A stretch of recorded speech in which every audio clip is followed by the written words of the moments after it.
자, 50페이지 이어서 제가 지금 두 가지를 보여드렸는데 세 번째 나오는 것이 산업입지 및 개발을 한 법률에 의한 산업단지 중에서 세 가지만 얘기합니다.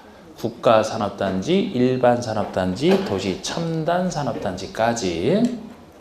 원래는 농공단지까지 네 가지를 산업단지라고 얘기하거든요. 그거 참고 있듯이. 그러니까 그 법률에서 산업단지라면 원래는 네 가지를 얘기합니다. 국가 차원의 큰 국가산업단지와 참고에 일반산업단지는 옛날로 따지면 이제 지방산업단지를 지금은 일반산업단지라고 하고 있어요. 그 다음에 도시첨단산업단지, 도시의 첨단산업을 유치하고 그리고 농공단지까지 얘기합니다. 자, 우리 농공단지는 농촌 쪽에서 이제 농업 유효노동력을 흡수하려고 만든 간단한 그 공장 몇 개 있는 게 농공단지예요. 산업단지가 제일 작습니다. 이거는 주로 이제 시골 쪽으로 가야 보여요. 이게 농공단지는. 그래서 도지역으로 갈 수밖에 없는 땅은 농공단지를 뺀 나머지 산업단지만 얘기하는 거예요. 아니 어느 곳에 산업단지가 지정됐다라고 칩시다. 그럼 그쪽에서는 그 목적대로 개발을 해야 되겠죠? 엄청난 개발이란 말이에요. 공장이 쭉쭉 들어서니까 어디로 갈 수밖에 없어요.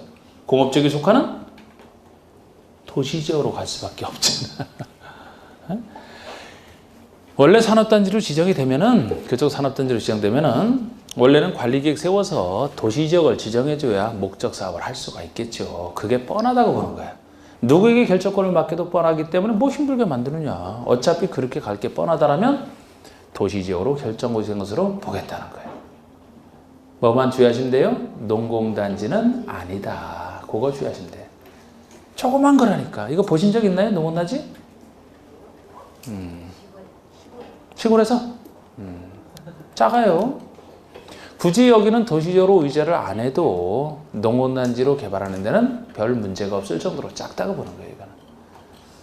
그래서 만약에 도시적으로 의제되는 것을 물을 때 농공단지가 들어가면 틀리고 산업단지라는 전체적 표현을 써도 틀리는 거예요. 산업단지 속에는 네 가지를 다 얘기하기 때문에 산업단지 중에서 농공을 뺀 국가, 일반, 도시, 첨단 산업단지 요거는 도시적으로 할 수밖에 없다. 공장에 속하는 도시적으로. 4번의 택지개발촉진법에 의한 택지개발지구. 아니 이것도 그렇죠. 택지개발할 지구야. 그러면 그곳에 택지개발지구가 지정되면 택지개발을 엄청 하겠죠? 택지가 주택 지을 땅을 택지라고 하잖아. 그럼 그곳에는 나중에 주택이 쫙 들어서겠네. 나중에 개발이 되면 어디로 갈 수밖에 없어요. 주거지에 속하는 도시로 갈 수밖에 없잖아요. 이걸 외워야 하냐고, 그죠? 딱 보면 알아야지. 이게 5번에 전원개발촉진법에 의한 전원개발사업구역 및 예정구역. 전원개발사업구역과 예정구역을 얘기합니다. 여기서 전원이 전자가 밭전자라고 생각하시면 정말 큰일 나요. 전기전자, 근원 원자, 전기전자, 근원 원자예요. 그러니까 전원 사업을 하겠다는 얘기는 발전소 설치하는 곳을 생각하시면 돼요. 발전소 설치하는. 나는 노후에 가서 편안하게 전원 생활하겠다. 그 전원이 아니에요. 발전자가 아니에요, 이게. 그러면 생각해 보세요. 전원개발 사업구역으로 지정되면 이제 전원개발 사업을 할 거 아닙니까? 큰 발전소 들어가는 거죠. 원자력 발전이든 화력 발전이든 큰 엄청난 발전 설비를 져야 되고 거기 근무하는 수많은 직원들 살 곳도 마련해야 되고 엄청난 개발이죠. 토지로 갈 수밖에 없잖아요. 이것도. 그런데 예외가 존재해요. 예외가 가로 속에 수력발전소 또는 송변전 설비만을 설치하게 한 구역은 제외한다. 이 예외도 아셔야 된다고. 아무리 전원개발 사업구역에 외워놨는데 수력발전소를 설치하고 한 전원개발 사업구역이다. 그러면 그게 답이 되죠. 틀리죠. 수력발전소를 설치한 것은 도시적으로 의지할 필요가 없다고 보는 거예요. 촌에다 하는 것이라. 수력발전은. 소양강댐 가볼까요? 소양강댐? 가보셨나요, 거기? 네. 거기 가면은 뭐 그 소양강댐에 무슨 막 건물 막 들어서 있던가요? 없죠? 아마 없을걸? 아파트? 상가? 없어요, 없어. 그냥 물만 이렇게 모여져 있죠? 거길 도시로 의지해서 뭐 하는데? 다른 발전소랑 다르죠. 수력발전소라면 산간벽제 계곡 큰 곳에 댐 막아서 물 이렇게 막아놓은 상태에서 거기 유람선은 탈 수 있을 거야 아마. 유람선은 막 크게 탈 수 있습니다. 물만 위에서 아래로 떨어지면 수력발전 되잖아요. 사람이 있을 필요가 없어 거기에. 도시로 의지할 필요가 없다는 거지. 그래서 춘천에 가면은 뭐가 유명한가요? 닭갈비. 거기 가서는 없어. 꼭 가기 전에, 수영감 때 가기 전에 드셔야 돼. 닭갈비. 거기 가면 그 쏘가리 매운탕이 참 맛있는데. 민물고기 중에서는 쏘가리가 최고예요, 최고.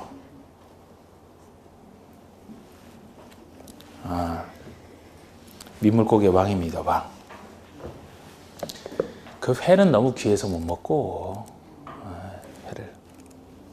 매운탕. 하여튼, 춘천. 우린 막 춘천도 갔다 왔잖아, 지금. 곰곰하면서. 곰곰하면서. 좋은 과목이라니까, 이게. 앞으로 가고 싶은 것도 있으면 얘기해요. 그쪽 아직 얘기할 테니까. 도시로 의지할 필요 없겠죠, 거기? 수력발전소. 지금 그 얘기를 한참 했잖아. 쏘가리 매운탕이 맛있다. 이건 시험에 안 나와, 이거는. 요걸 보셔야 돼, 요거. 그리고 송변전 설비 만을 설치해 간 거. 여러분, 송전 설비가 전기 보내는 우리 송전탑 쫙 세워갖고서 쫙 전기 보내는 거 있잖아, 송전. 변전 설비는 이제 전압 바꾸는 변전 설비. 더 간단하죠. 어쨌든 송변전 설비를 설치하겠다 그러면은 발전소보다는 규모에 있어서 굉장히 작고, 좀 크다 해도 송전탑 생각해 보세요. 사람 모여 사는 곳에 주로 그거를 설치해서 전기를 보낸든가요? 아니면 산에다 설치하든가. 그 밑에 사람이 있을 필요가 없어. 있을 필요가. 도시로 의지할 필요 없죠? 그래서 그것은 제외한다. 정확하게. 그 다음에 방가루 2번, 3번을 말씀드리면, 방가루 2번, 3번 말씀드리면, 도관농자 중에서 관리지역에 있는 땅을 전제로 합니다. 현재 관리지역에 속해 있는 땅이에요. 여기 농지가 있고 산림이 있다, 산지가 있다.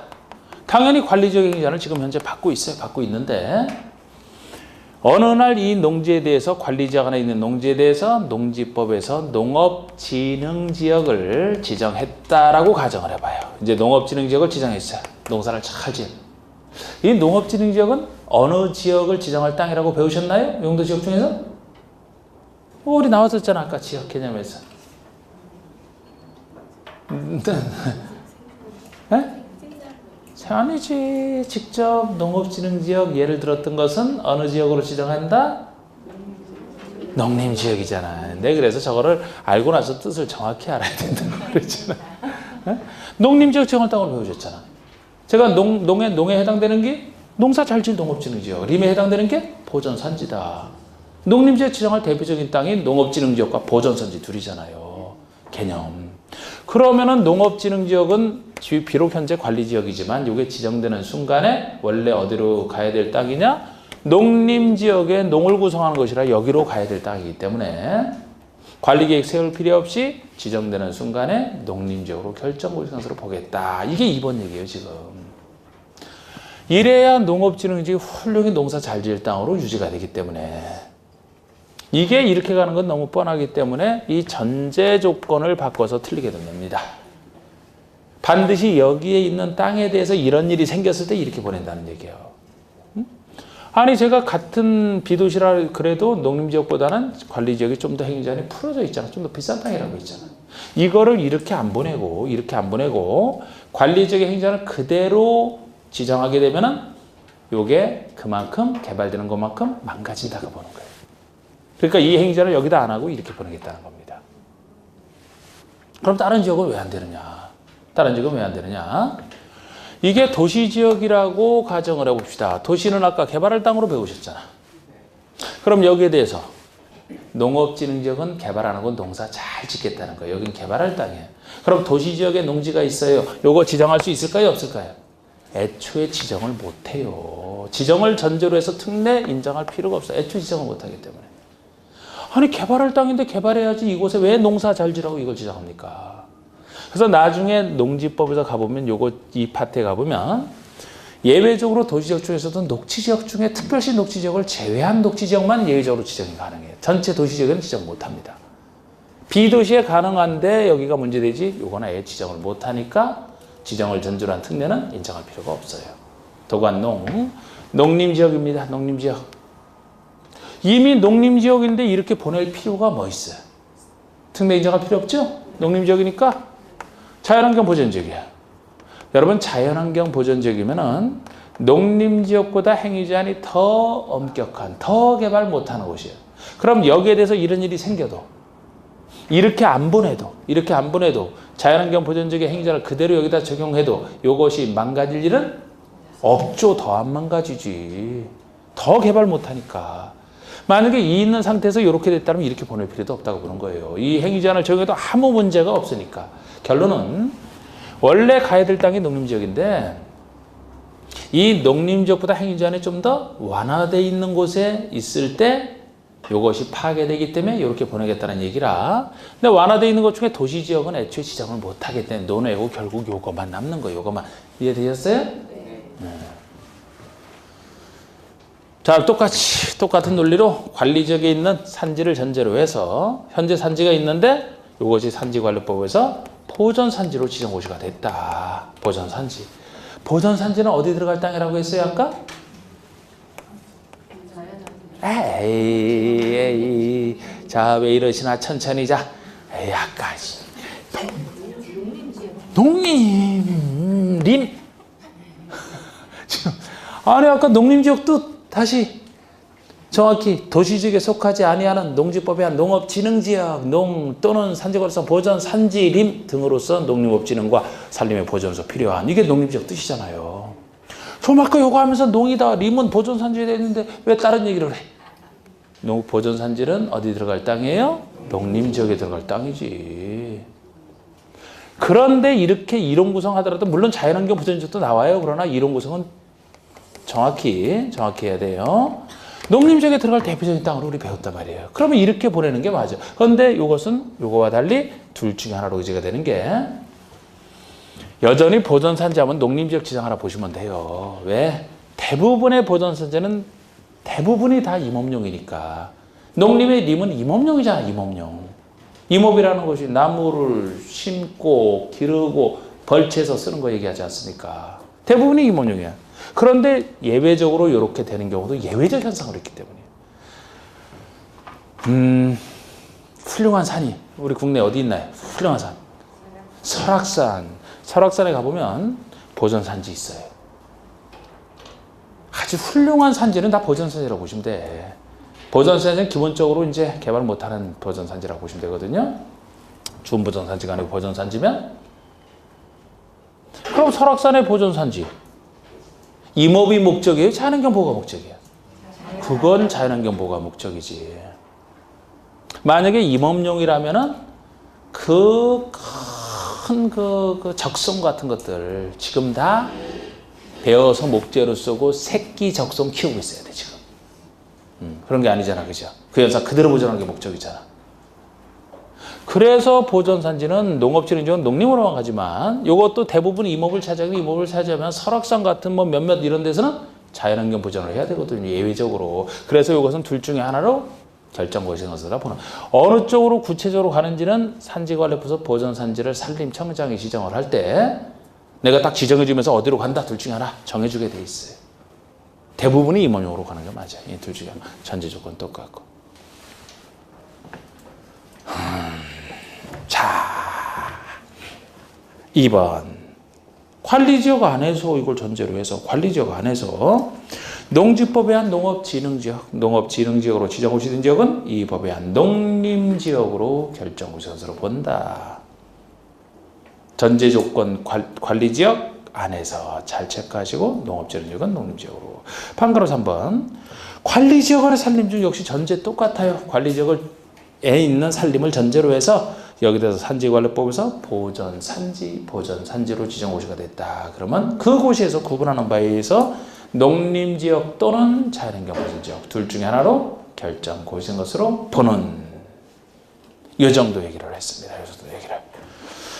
방가로 4번 얘기는 이제 관련된 얘기로서 나중에 할 때 왜 그런지 살짝 덧붙이면 되는 거예요. 지금 이 정도를 지정특례로 써 있으면 훌륭하게 했고 넘겨보시죠. 그럼 이제 지역에서 행위 제한이 나옵니다. 지금까지 얘기한 것이 용도적 지정만 얘기한 거예요.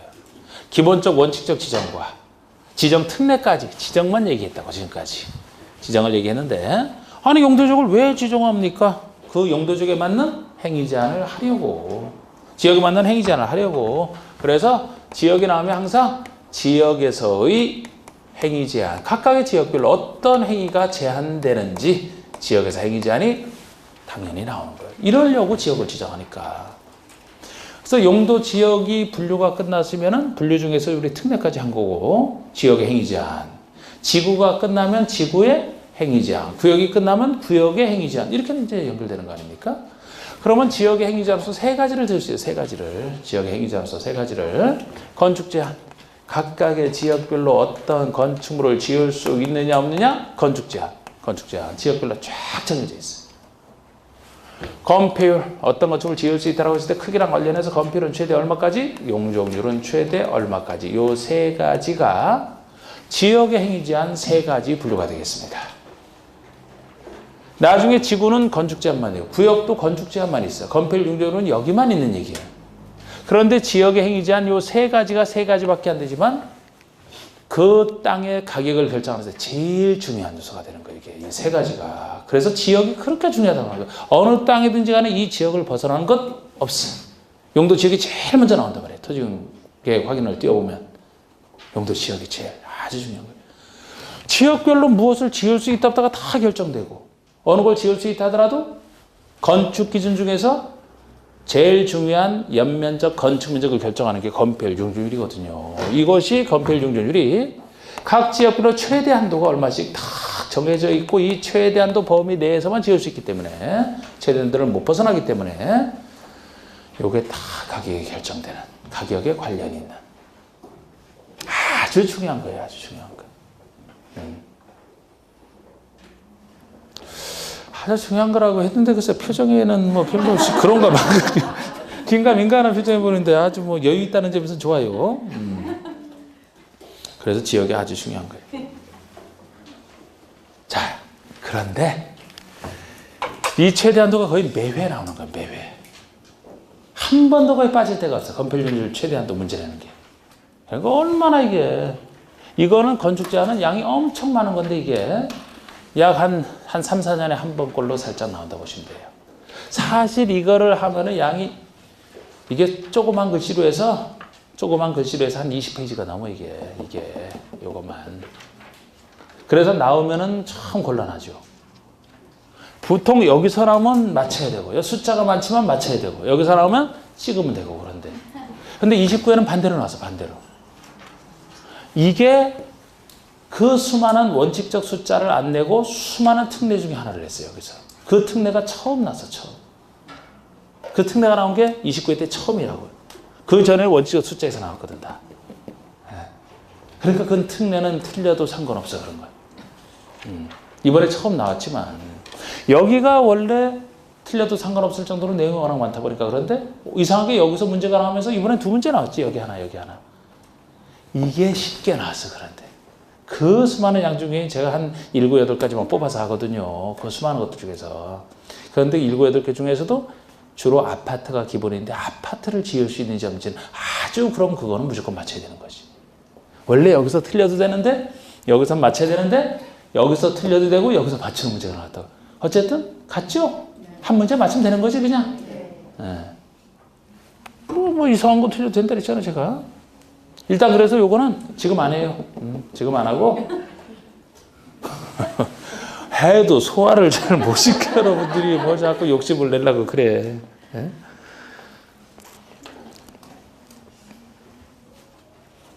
52번에 52페이지에 3번에 용도 지역에서 행위 제한 나오잖아요. 이게 지역의 행위 제한인데 그중에 첫 번째가 지역별 건축 제한 얘기라고. 건축 제한 얘기.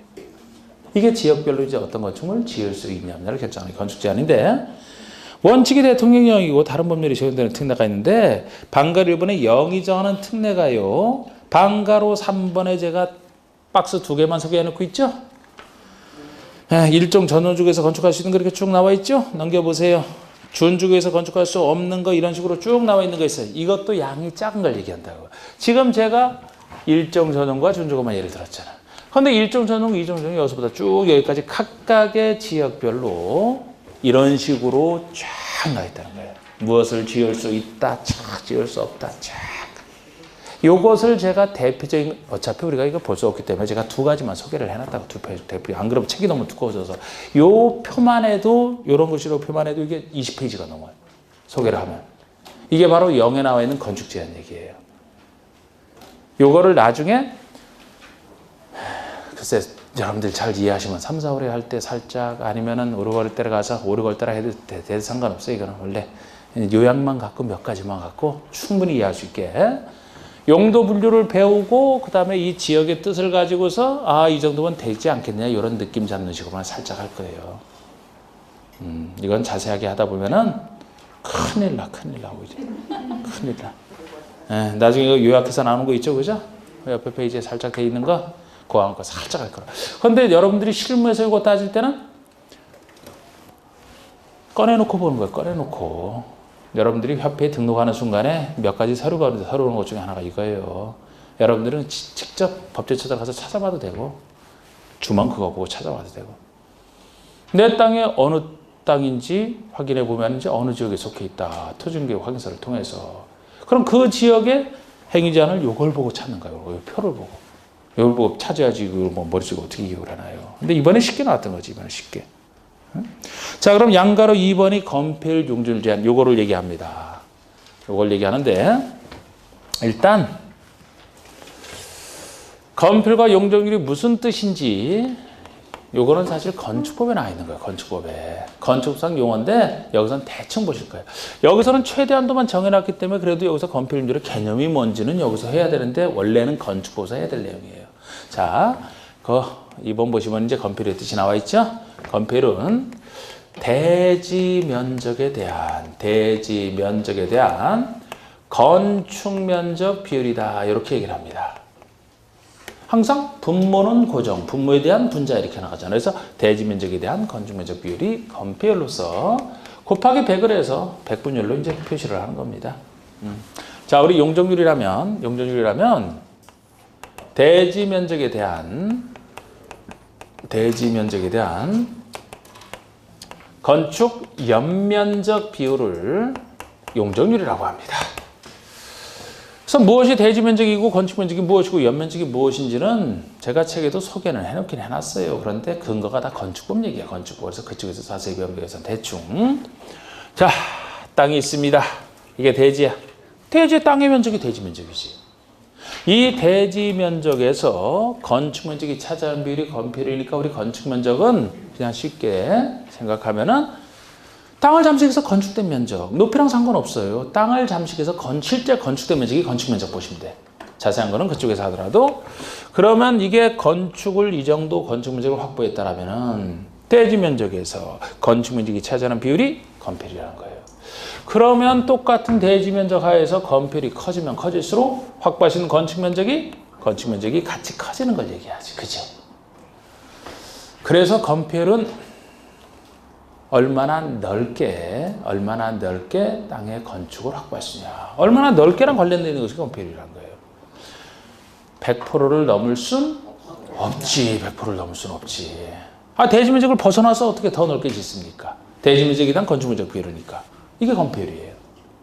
그러면 용적률은 대지 면적에 대한 연면적 비율이다 이렇게 얘기를 하는데 연면적 비율이다 하는데 우리 연면적이라는 것이 각 층의 바닥 면적 합계를 얘기하거든요. 각 층의 바닥 면적 합계, 바닥 면적의 합계. 이 얘기도 이제 이게 건축법에서 나오는 얘기라고. 그러면 이렇게 써더라도 바닥 면적이 또 뭐냐? 이걸 알아야 이 합계가 연면적을 알 수 있는데 바닥 면적은 말 그대로 바닥의 면적을 얘기해요. 각 층마다 그 층의 바닥이라고 불러요. 그냥 그렇게 불러요. 여기는 몇 층 바닥이에요, 여러분? 여러분 몇 층 바닥에 지금 책상 갖다 놓고 앉아 있는 거야? 5층 바닥에, 4층 바닥, 3층 바닥 이렇게 얘기하는 거예요. 그 각 층을 바닥이라고 하는데 그 각 층의 그 바닥의 면적이 바닥 면적이에요. 바닥 면적 합친 것이 연면적이고. 그러면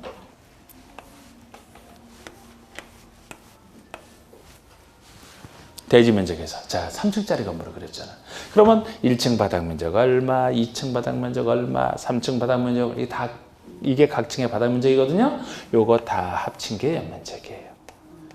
이걸 다 합친 거 연면적. 연자가 뻗을 연자거든. 뻗을 연자. 쭉 뻗을 연자. 아래에서 위에까지 쭉 뻗어있는 면적 합친 거. 이게 연면적이라는 거예요. 각 층 바닥 면적 합계라고 하는 거예요. 그러면 대지에서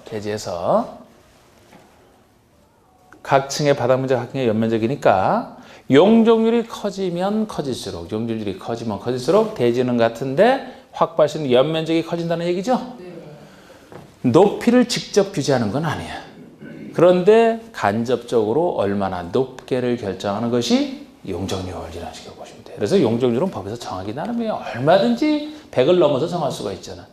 나중에 보시면 용적률은 우리 법에서는 최대 1500%까지 인정하고 있어요. 1500%.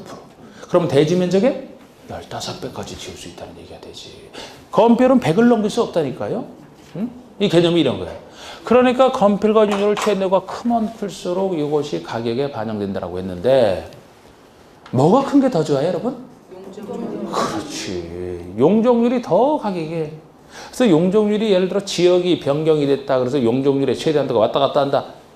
거기에 따라서 가격 영향은 바로 받아요. 바로 받아. 뭐 수요 공급 따질 필요도 없어. 그냥 바로.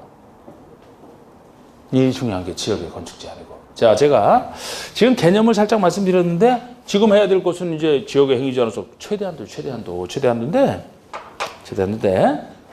이 최대한도는 3단계를 거쳐 정하고 있어요. 3단계를 거쳐서 법에서 정하고 있고 법령, 조례.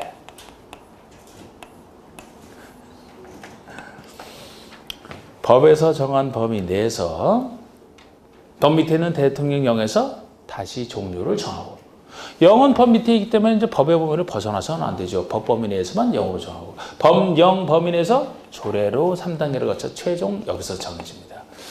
조례라는 게 지방의회 의원들이 정하는 것을 다 조례라고 하잖아. 그러면은 여러분들이 실무에서 어느 땅이 매물로 나왔는데 그 땅의 건폐율 검률 최대한도를 알아야 설명하기 편하다. 사실 그런 거 알려주는 게 맞지 그게.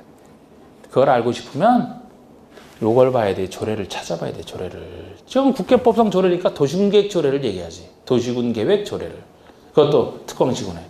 여기 광명시에 있는 땅이다. 그러면 광명시에 어느 지역이 있고 여기에 따른 최대한도를 알고 싶다 그러면 광명시 도시군계획 조례 치면 떠요. 그럼 거기 들어가서 보면은 광명시의 지역별로 법령 범위에서 정해진 최대한도가 쫙 나와 있다고. 그렇게 찾아본 되거든 이게. 그럼 그거 설명해야 되지. 근데 시험이랑은 이제 이건 상관없죠. 각 지방별로 정해지니까 우리가 시험 보면 요거라고 요거. 근데 제가 아까도 얘기했듯이 이 원칙적 숫자, 여기에 대한 숫자 이게 법에 의한 분류고 요게 영에 의한 세분이라고. 그러면 법에 의한 분류에서는 이 법에 의한 분류대로 각각의 최대한도가 정해져 있고 이 범위 내에서 0으로 세분이 되면 이 범위 내에서 세분된 영에 의한 한도가 나오는 거예요. 이게 원칙적 숫자에 대한 얘기로. 법에 의한 한도, 영에 의한 한도. 이게 숫자가 엄청 많은데 이게 주로 나왔는데 그래서 이번엔 처음으로 특례에서 나왔다니까. 이거 하기도 벅찬데 특례에서 나왔단 말이에요. 틀려도 상관없다 그랬어요, 제가. 그래서 오늘은 요걸 할 거예요, 요거를. 법에 의한 한도를. 법에 의한 한도 숫자를 정리할 겁니다. 영에 의한 숫자가 훨씬 더 많은데,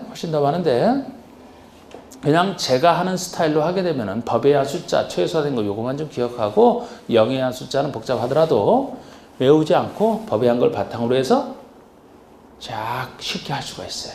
그 많은 숫자 외우지 않고. 요거는 3, 4월에 붙입니다. 법에 의한 걸 해놓고 나서 3, 4월에 이거 붙일 거예요. 5, 6월 달에 가서는 원래 특례는 손대지 않았는데 이번에 나온 특례 정도는 워낙 이건 계속 나왔던 부분인데 안 나왔던 부분에서 갑자기 나오게 되면 그건 다시 나올 가능성 없어요. 일부러 틀리게 내는 문제들은 원래 다시 안 나오거든.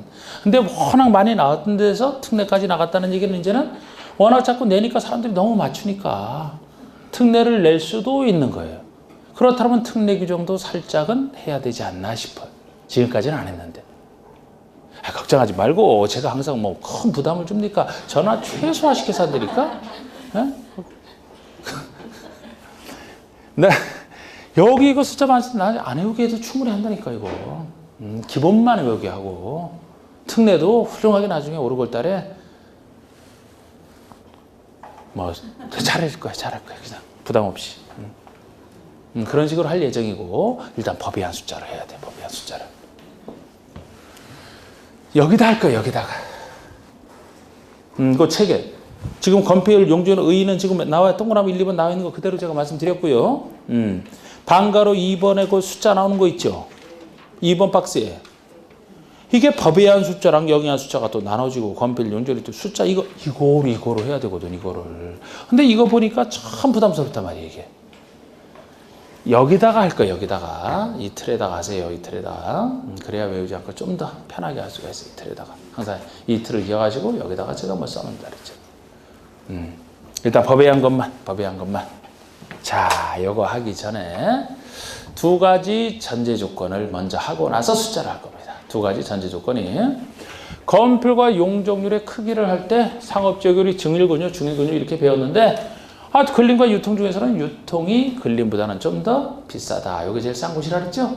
그래서 근림과 유통의 건폐율 크기 순서할 때는 이 순서가 뒤바뀐다는 표시를 하나 해놨고 요거 다음에 요거 이렇게 크다는 거예요. 이 크기 순서 뒤바뀌는 표시를 하나 했고 더 중요한 전제 조건이 항상 같은 크기인 거를 기억하셔야 돼요. 같은 크기인 거. 개발할 땅, 보존할 땅, 주상공, 녹지, 비도시를 나눈 상태에서 사실 상식적으로 자연환경 보존지역이 제일 건폐율 한도는 낮을 겁니다. 제일 싼 곳이라. 그런데 여기랑 같은 게 농림지역이에요. 농림지역에 준하는 게 생산관리라고 했습니다. 자연환경 보존지역에 준하는 것이 보존관리라고 했어요. 보생농자 네 가지는 건폐율과 용적률에서 항상 같은 크기로 움직여요. 나중에 조례 단계에 가면은 이게 당연히 더 낮아지고 정확히 나누지만 적어도 법에 의한 한도에서는 현재 같다고 보시면 돼요. 각각 여기에 준하는 거 포함해서 보생농자는 건폐율 중에서 항상 같은 크기예요. 그런데 제가 일단 녹지는 세모 표시를 살짝 해놓은 게 녹지라면 건폐율에서는 보생농자와 함께 5가지가 같은 크기인데 용적률에서는 빠지기 때문에 그러니까 건폐율하면 같은 크기인 것이 5가지, 용적률하면 4가지. 이 전제 조건을 일단 해두세요. 왜 그렇나요? 이건 묻지 말아요. 이건 어쩔 수 없는 것도 있다니까. 자, 이제 우리 건폐율은 제가 노란색으로 할 거고 용적률은 빨간색으로 표시할 거예요. 이제 그림에다 보기 좋게. 자, 우리 건폐율에서 같은 크기인 것은 뭐라 그랬습니까? 녹지와 뭐요? 보생농자. 이건 외워두셔야 돼. 녹지와 보생농자 5가지. 용적률에서는 같은 크기인 것이 보생농자. 저기도 표시를 해놨지만 여기다 또 표시를 해놓은 거예요. 그래서 보생농자는 똑같단 말이에요. 녹지가 더 끼어들어서 5가지가 같은 크기냐 4가지만이냐. 일단 이 전제 조건은 해두시고 근데 이게 가장 기본적인 물음 형태예요. 이게. 사실 여기서도 건폐율 용적률을 할 때 숫자지만 숫자를 직접 묻는 것보다는 숫자를 안 묻는 게 더 많은 출제 비중이에요. 사실 출제인들 입장에서 여러분들 생각에는 숫자를 하면 확실하게 다 구별될 것 같아서 좋은데 출제하는 사람들 입장에서는 숫자를 바꿔내는 것은 생각 없이 되는 거라고 봐서 창피한다고. 그래서 숫자들이 정답화되는 확률이 여러분들이 생각하는 것보다 적어요 더. 아니 숫자 바꿔서 내는 건 초등학생한테 문제를 내게 해도 쉽게 내. 수준이 떨어진다고 보는 것이. 그래서 내용을 바꾸는 걸 잘 내는 내용을 바꾸는 거. 그런 추세가 더 강화된 추세가 29의 시험 아닙니까? 그래서 제가 자꾸 단순히 외우지 말라고 하는 게 자꾸 그런 이유고. 근데 여기서도 숫자를 안 낼 때 기본적으로 많이 냈던 게 예를 들어 다음 중 건폐율의 최대한도가 다른 하나를 찾아라. 이런 식으로. 그럼 5가지가 같은 크기라고 했으니까 5가지 중에 4가지 집어넣고 나머지 하나를 집어넣어서 찾게 만든. 이게 가장 기본적인 형태 문제예요. 다음 중 용적률 중 크기가 다른 하나는 4가지 집어넣고 다른 거 하나 집어넣어서 찾게 하는. 그러니까 이 전제 조건은 일단 해두시고 이제 숫자 들어갑시다. 이제 하여튼 책 무시하시고 책에다도 체크하지 마. 그냥 여기 이렇게 써놓고 체크를 해놔요. 아니면 이게 쓸 공간이 없어요. 머릿속에다 적어놔. 머릿속에다. 이거 띄운 상태에서. 안 그럼 책처럼 하게 되면 책은 써여 있어서 그렇게 제가 옮긴 거지. 이거를 순서대로 탁 적기도 어려운데 거기다 해놓고서 위에서부터 순서대로 전화번호 외우듯이 시작해요. 아우 그걸 언제 거기다 1분 30초 안에 그래 언제 풀어요. 이렇게 하고 적고 맞추고 뭐 전화번호 외워도 그렇지. 여러분들 집에서 전화번호 실제 외우고 있는 건 몇 개나 돼요? 몇 개 없죠? 저는 와이프 전화번호만 알지 제 딸 전화번호도 몰라. 다 단축번호로 해놓잖아. 단축번호. 친구 포함해서. 친구는 뭐 20번에서 시작하고 뭐 이런 식으로. 가족은 10번에 시작하고 이거 다 해놨다고 그렇게. 단축번호를 기억하지. 전화번호 어떻게 알아요? 그런데 이걸 단순한 숫자로 이렇게 하나하나 외운다면 좋은 친척 전화번호 아는 거나 다름없어요. 안 돼. 자, 간단하게. 자, 검표에 법에 의한 크기만 한데 법에 의한 크기. 이건 답하시면 안 돼. 그래서 법에 의한 분류에서만. 이걸 한 다음에 나중에 할 때 이제 이거를 갖다 응용할 거예요. 자, 검표는 100을 넘을 수 없다 그랬잖아요. 20%짜리, 40%짜리, 70%짜리, 90%짜리. 요것 중에 하나예요. 검표의 숫자는 일단 4가지밖에 없다. 해놓고 요 4가지 안 상태에서 찾아 들어가면 돼. 아까 배웠던 걸로 찾아 들어가면 된다고. 근데 4가지 외우는 것도 이건 아주 좋잖아. 20, 40, 70, 90, 20, 40, 70, 90. 뭔가 좀 연상이 되죠? 2479, 2479, 24친구. 24집 센터 전화번호 딱. 그죠? 24센터 전화번호 딱 살기 딱 좋아. 24친구. 24친구잖아. 24친구. 외우기 좋아. 요렇게 24친구 중에 하나 해놓고 찾아 들어가면 된다니까, 이제. 하나하나 외우는 게 아니고. 이것만 외워놓고, 24친구만 외워놓고. 자. 이 중에서 제일 비싼 게 90%, 제일 싼 게 20%, 나머지 생각해 봅시다. 24친구 중에서. 자, 우리 법에 의한 분류 중에서 제일 비싼 땅이 어디라고 했어요? 그게 그럼 이게 90이 되겠네? 그죠? 90이 될 거 아니에요. 제일 낮은 20%짜리 이제 해봐요. 어디? 또. 전제 조건 써야지, 전제 조건. 에이, 쫙 얘기하셔야지. 이게 제일 낮을 텐데 같은 크기인 거 5가지 있다 그랬잖아요. 건필이니까. 그러면 지금 체크한 녹지, 보생, 농자 요 체크한 것이 제일 낮은 20% 체크한 것이 24% 보시면 돼요. 그러면 이제 20, 90 됐잖아요. 보존할 땅 중에서 혼자 남는 게 계획관리고 개발할 땅 중에서 혼자 남는 게 주거공업이야. 끝났지 그러면. 보존할 땅에서 계획관리가 혼자 남으니까 이것이 뭐가 되겠어요? 40이 될 수밖에 없지. 이사 친구 중에 두 번째 40이 될 수밖에 없지. 개발할 때에서 주거공업이 남아있네요. 여기 얼마예요? 7 하나 남아있네요. 70. 끝. 이사 친구.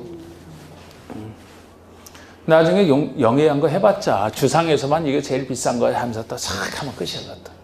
별거 없어요. 일단 요거 기억해 두세요. 쉽죠? 이사 친구. 90%짜리가 어디라고요?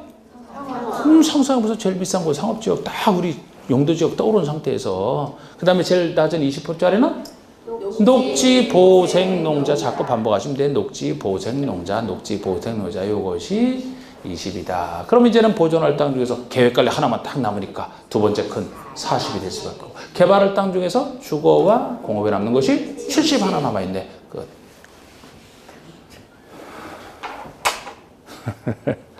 영적률 이제 영적률 이거는 아쉽지만 무식하게 외워야 돼. 이거는 이사 친구로 설명될 게 아니에요. 여기는 이거 할 때가 더 행복했어요. 그러니까 여러분 자 제일 낮은 게 뭐예요?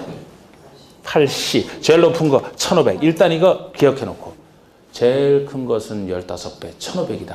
제일 낮은 것은 80 기억해 놓고 중간에 있는 것이 이제 100, 400, 500 145 100, 400, 500 합이 1000이네. 뭐 어쩔 수 없어 이거는요. 무식하게. 제일 낮은 것이 80. 제일 높은 게 1500 해놓고 중간에 145, 100, 400, 500 있다. 이래고 들어가야 돼 이제. 자, 제일 비싼 1500짜리는 어디에서 있어야 돼요? 상업지역. 이 상업지역이 1500 여기다 써놨습니다. 상업지역이 1500이에요. 제일 낮은 80%짜리는 보생농자. 자, 보생농자 빨간색 넷으로 체크한 것이 제일 낮은 80. 됐어. 그럼 아까처럼 보존할 땅 중에서 이제는 4가지 보생농자만 80이니까 녹지랑 계획관리 둘이 남죠. 이제 똑같이 이제 둘이 남잖아. 이것이 얼마가 되겠어요? 1, 4, 5 중에 제일 작은 100이 되겠지. 이게 100이 되겠지. 그러면 400, 500 둘이 남는데 아까 제가 주거지역과 공업지역에서는 어디가 더 비싼 땅이라고 했어요? 그럼 이게 주거가 500이 되고 공업이 400이 되겠네? 이렇게 해두시라고 이렇게. 다시 한번 머릿속에서 그리는데 제일 큰 1500%짜리가 제일 비싼 상업지역일 것이다. 반대로 제일 낮은 거 80%짜리는 보생농자 4가지만 80이다. 그럼 보존할 땅 중에서 녹지랑 계획관리 둘이 남으니까 1, 4, 5 중에 1, 100. 주거와 공업에 남는데 주거가 500으로서 공업지역 400보다 좀 더 크네요. 그러면 됐어요. 용적률의 영의 한도가 나중에 보시면 제일 복잡해요. 우리 책에서 제일 복잡해요. 이건 최소, 최대 얼마 숫자, 그 숫자 낸 적이 없어요.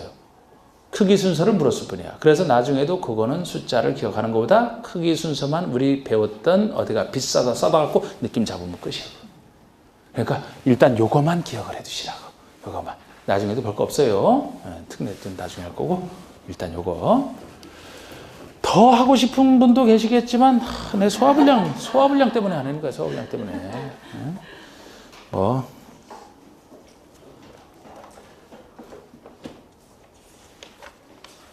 됐어요. 한 번 더 해드릴까? 요거? 이렇게. 하여튼 여러분들 잘하시니까. 넘기세요.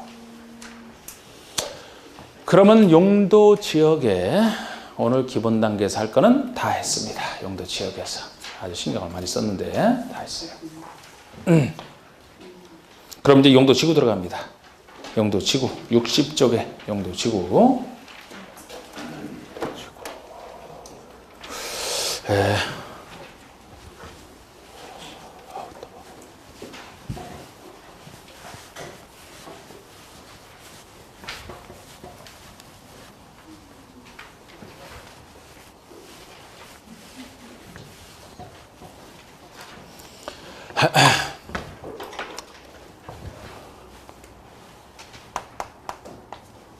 자, 일단 용도 지구는 용도 지역의 행위 제한을 좀 보충할 필요가 있어요. 용도 지구를 지정할 수 있다. 임의적이다. 이렇게 얘기를 했었는데 법에서는 종류 9가지를 정하고 있고요. 9가지를 정하고 있고 이 9가지 중에서 일부는 법 밑에 있는 대통령이 영의 정하는 바에 따라 종류를 세분할 수 있는 것이고 아닌 것도 있고 그랬습니다.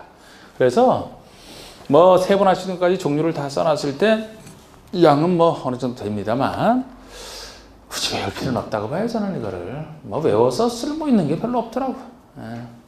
여기서만 쓰고만 안 되니까 여기서만.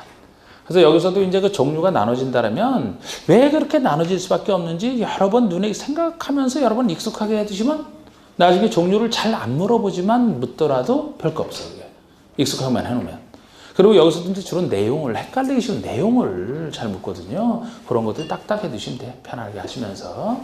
이걸 뭐 두 음자로 외울 것까지는 없을 것 같아요. 자, 그런데 하여튼 눈에 익숙하게 해둬야 되기 때문에 용도 지구를 보시면 1번에 나와 있는 것이 법정 용도 지구고 9가지를 얘기합니다. 여러분들은 불러보세요. 이제 외우진 않아도 되지만 자, 우리 법에서는 뭐부터 나옵니까? 경관지구, 그리고 고도지구, 방화지구, 방제지구, 보호지구, 취락지구, 개발진흥지구, 그리고 특정용도 제한지구, 특정용도 제한지구, 그리고 복합용도지구. 끝이죠? 뭐 기타 0에서는 세분할 수 있게, 저 하나 더 정할 수 있게 해놨습니다만 0에서 없어갖고 지금 9가지만 있습니다. 그리고 요 뜻을 갖고 기본적으로 분석을 해요. 그 뜻을 분석하시면 돼요. 그리고 이것이 나눠지더라도 이 기본적으로 요 말들이 종류가 나눠지더라도 그 말들이 다 들어가야 되기 때문에 뜻을 한번 간단하게 분석을 해보면 여러분 경관지구는 어떻게 분석이 돼요? 경관을 파괴하려고 보호하려고? 그런 뜻으로 그냥 분석하시면 돼. 어떤 훌륭한 아름다운 경관이 있는데 이 경관을 보호할 필요가 있을 때. 그러니까 이게 지역을 보충하니까 어느 곳이 용도 지역상 어떤 건축물이 들어올 수 있는데 이 건축물이 들어왔다가는 이곳의 경관이 훌륭한데 이 경관을 망칠 우려가 있다. 그러면 경관을 망칠 수 있는 건축물을 못 들어오게 막아야 되잖아요. 그럼 경관지구를 지정해서 지역상 지을 수 있다 하더라도 경관을 해칠 수 있는 거 못 들어오게 막을 수 있는 거예요. 고도지구는 고도가 뭐를 얘기해요? 높이를 규제하려고 하는 거야. 높이를 규제하려고. 그럼 방화지구는 뭐가 돼 있어요? 왜? 화재를 예방하려고. 화재를 예방하려고. 방재라면 무슨 뜻이 되겠어요? 재해를 예방하려고. 보호지구라면 보호하려고. 그냥 그대로 분석하시는 게 최고야. 뭔가 보호하려고. 그래서 나중에 보시면 여기 이제 보호 대상이 되는 걸 쭉 열거를 해놨다고. 보호할 가치가 있는 것들을. 그런 것들을 보호하려고. 이 말이 꼭 들어가야 돼. 취락지구라면 요 말만큼은 따로 공부를 안 해놓으면 상식적으로는 안 되죠? 취락이 뭐라 그랬어요? 집들이 모여있는 곳. 즐겁게 취해서 노는 게 아니고요. 모일 치자 불악락자예요. 불악락자. 시골에서 주로 쓰는 용어야. 불악이라면 집들이 모여있는 곳이 무슨 불악 하는데 그 집들이 모여있는 곳을 취락이라고 보시면 돼요. 모일 치자 불악락자. 그러면 집들이 모여있는 곳이 취락이라면 이거 왜 지정하느냐? 취락을 정비하려고. 세상에 뭐 취락을 망가뜨리려고 하진 않잖아. 취락을 정비해 주려고. 이렇게 보시면 되거든요. 개발진흥지구는 개발을 진흥하려고. 특정요대 제한지구는 특정요대 건축물을 못 들어오게 제한하려고. 그대로선 특정요대 건축물을 못 들어오게 제한하려고. 복합용도라면 복합적인 용도로 하려고. 여러 가지 용도로 쓰게 하려고. 그대로 해석하시면 된다니까. 자, 우리가 대충 이렇게 봤을 때 항상 내 땅이 그곳에 속해 있다라면 이 중에서 어느 땅이 제일 좋은 것 같아? 좋은 거 한번 찾아봐요. 좋은 땅, 나쁜 땅. 이게 팍 눈에 들어와요? 제대로 된 안목이야 이거는. 개발시켜주니까 내 땅이 여기 속해 있는데 개발지는 신나는 거지 뭐. 이쪽에 또 막 어느 쪽으로 개발하려고 하니까 가보려고 하고 좋을 겁니다. 또 좋은데 어디? 이것도 좋아요? 여러 가지 용도로 복합적인 용도로 쓰게 하니까 요게 지정되기 전보다는 지정되면 지을 수 없는 것들이 막 들어오겠네 이제? 이 용도가 높아지지. 값이 올라가지. 또 이것도 괜찮죠? 취락을 정비해 주니까 그만큼 내가 살고 있는 취락이 발달될 거 아닙니까? 또 없어 이제? 나이스. 없어. 나이스. 더 이상 없어요. 없어 더 이상. 다 지정되면 다 손해나는 것들이 이제. 이것만 좋아. 이것만. 쉬세요 이제. 이거만 파악됐어. 더워.